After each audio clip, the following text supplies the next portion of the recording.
नमस्कार प्रिय दर्शकों, एक बार संध्या फिर से आपका स्वागत करती है आपके अपने इस YouTube चैनल पर जिसका नाम है ज्योतिष प्रज्ञा विद संध्या। तो दर्शकों, आज हम बात करेंगे सूर्य से बनने वाले योगों के बारे में। जैसा कि मैंने मेरे पिछले वीडियोस में बताया था सूर्य से बनने वाले योगों के बारे में, उसमें थे वेसी योग और वासी योग, और आज मैं उसी श्रृंखला को आगे बढ़ाऊंगी और उसमें मैं चर्चा करूंगी उभयचारी योग और बुध आदित्य योग के बारे में। तो जिसने मेरा पिछला वीडियो नहीं देखा है कृपया करके उस तरफ जाइए और वह वीडियो भी ध्यान से सुनिएगा, क्योंकि उसी के आगे यह योग मैं आपको बता रही हूँ, तो आपको कुछ जानकारी जरूर मिल जाएगी वेसी योग और वासी योग के बारे में।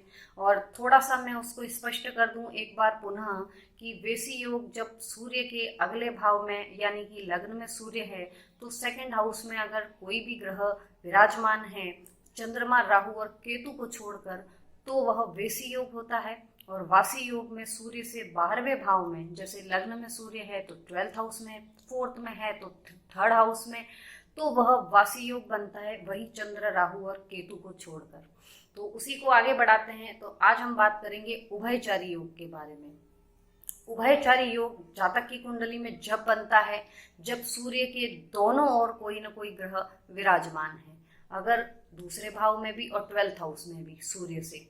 तो अगर सूर्य से दूसरे भाव में चंद्रमा और राहु और केतु को छोड़कर और 12th हाउस में भी चंद्रमा राहु और केतु को छोड़कर कोई भी ग्रह स्थित है तो यह जातक की कुंडली में उभयचारी योग बनता है। तो अब मैं बता दूं कि इसमें जो पैदा होता है जातक, तो उसके जीवन में क्या क्या होता है।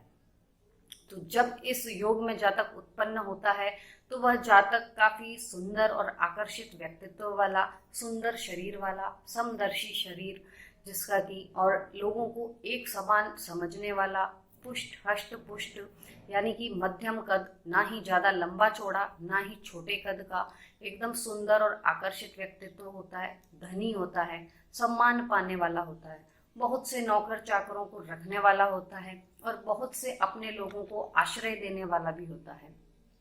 और सुंदर और मजबूत उसकी ग्रीवा यानी कि गर्दन रहती है और कुल मिलाकर वो सम्मानित, धनी और सुखी जीवन व्यतीत करने वाला रहता है। और थोड़ा सहिष्णु, थोड़ा सा कष्ट सहन करने वाला और जीवन में जो बाधाएं आ जाए उससे घबराने वाला नहीं होता है। तो यह कुछ इस योग में उत्पन्न जातकों के साथ होता है। परंतु एक बात यहाँ ध्यान देने वाली है दर्शकों कि अगर उसकी कुंडली में शुभ ग्रह कहीं ना कहीं बैठे हैं सूर्य से दोनों ओर, तो यह काफी पॉजिटिव रिजल्ट देंगे। जैसा कि गुरु, शुक्र, बुध यह शुभ ग्रह माने जाते हैं। इसके विपरीत मंगल और शनि थोड़ा सा अशुभ या क्रूर ग्रह कहे जा सकते हैं। तो जब मंगल और शनि जैसे ग्रह अगर दोनों तरफ विद्यमान है जातक की कुंडली में, तो कहीं ना कहीं थोड़ा सा उसकी लाइफ में नेगेटिव इफेक्ट जरूर आ जाता है। जैसे कहीं ना कहीं मानसिक कष्ट जरूर आते हैं उसके लाइफ में, चाहे वह नौकरी से लेकर हो, चाहे शारीरिक हो, चाहे परिवार से लेकर हो। तो किसी भी तरह के शारीरिक या मानसिक कष्ट जरूर आ सकते हैं उसके लाइफ में। जातक को थोड़ा सा कहीं ना कहीं धन की कमी रह सकती है, हीन दीनहीन तथा दुर्बल भी हो सकता है। इसके अलावा सूर्य बुध आदित्य योग जातक की कुंडली में जो बनता है तो वह सूर्य और बुध के साथ होने से सूर्य बुध आदित्य योग वहां पर बनता है। तो अगर किसी भी जातक की कुंडली में सूर्य और बुध साथ में विराजमान है तो यह जातक की कुंडली में सूर्य बुध आदित्य योग होगा। वो किसी भी घर में हो सकता है। वैसे 6ठे, 8वें और 12वें घर में जब यह योग होता है तो बहुत ज्यादा पॉजिटिव इफेक्ट तो नहीं देता, बट फिर भी सूर्य बुध मित्र ग्रह हैं तो कहीं ना कहीं थोड़ा बहुत शुभ असर पड़ सकता है।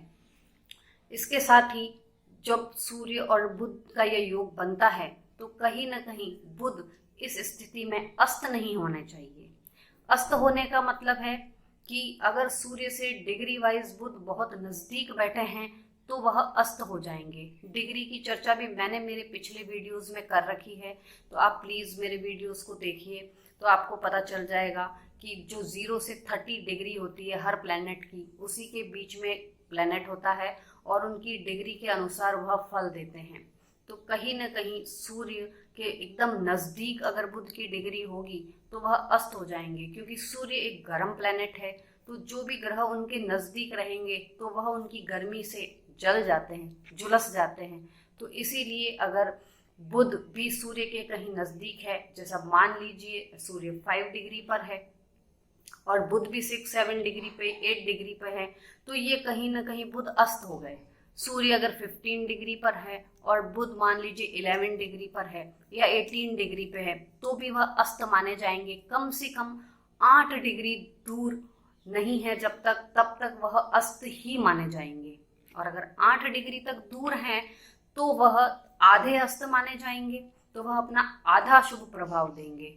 और अगर वह 10-15 डिग्री दूर हैं, कम से कम 15 डिग्री वह दूर हैं, मान लीजिए सूर्य 5 डिग्री पर है और बुध कहीं न कहीं 20 या 25 डिग्री पर है, तो ये बहुत ही एक स्ट्रॉन्ग सूर्य बुध आदित्य योग माना जाएगा। उसमें बुध अस्त नहीं होंगे, अतः सूर्य और बुध दोनों मिलकर अपना बहुत ही अच्छा प्रभाव जातक की कुंडली में जरूर देंगे।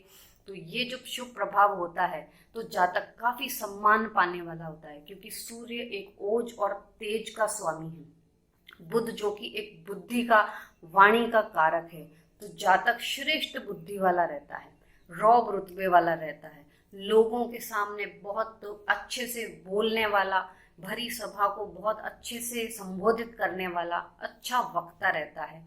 और वह बहुत ही सुखी और धनी और अपनी बहुत ही अच्छे से लाइफ जीने वाला रहता है। अगर जातक की कुंडली में यह योग है और बुध कहीं ना कहीं अस्त ना है तो यह थे सूर्य से बनने वाले योग, उभयचारी योग और बुध आदित्य योग। और पिछले वीडियोस जो मैंने बताए थे उसमें वेसी योग और वासी योग।